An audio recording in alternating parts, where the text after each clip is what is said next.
অনেক দিন ধরে খেতে ইচ্ছা করতেছিল আমরা মাখা। তো আমরা গ্রামে এসে চলে আসলাম গাছতলায় এসে কচি কচি আমরা দেখে লোভ সামলাতে না পেরে সব আমরাগুলো পেরে নিলাম। তো অলরেডি আমাদের আমরা পাড়া হয়ে গেছে, এখন আমাদের প্রস্তুতি নিচ্ছি কাটার জন্য। অলরেডি আমরা কাটা শুরু করে দিয়েছি, মানে আমরা যে উপরে যে খোসাটা আছে খোসাটা ছাড়ানো অলরেডি শুরু করে দিয়েছি এবং অলরেডি আমাদের ছোলা শেষ।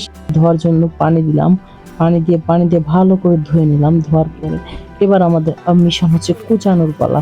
তো কুচানোর জন্য আম কুচানি আছে, সেটা দিয়ে অলরেডি আমাদের কুচানো হয়ে গেছে বলতে বলতে। তো কুচানোর পরে আমরা দিচ্ছি ধনিয়ার পাতা, এটাকে বলে বন ধনিয়া, এটা হলো বিলাতি ধনিয়া বলে অনেক জায়গায়। তো ধনিয়ার পাতা দিচ্ছি, মরিচ দিলাম, মরিচের সাথে কিছুটা তেল দিচ্ছি। এবার এর সাথে আরো দিব হচ্ছে কিছুটা লবণ, মানে পরিমাণ মতো লবণ। আমি একটু লবণ বেশি খাই, যার কারণে একটু বেশি করে দিলাম। এখানে গ্রামের বাড়িতে আসছি, আমার কাছে কোনো গ্লাভস নেই, যার কারণে পলিথিন হাতে মুড়াইয়া এরপর হচ্ছে আমি আমরাগুলো মাখাচ্ছি। কেননা শুধু আমরা যদি মাখাই আমার হাত প্রচুর পরিমাণে জ্বলবে। অলরেডি আমাদের মাখানো শেষ। এবং কি যদি টেস্টের কথা বলি, জাস্ট ওয়াও!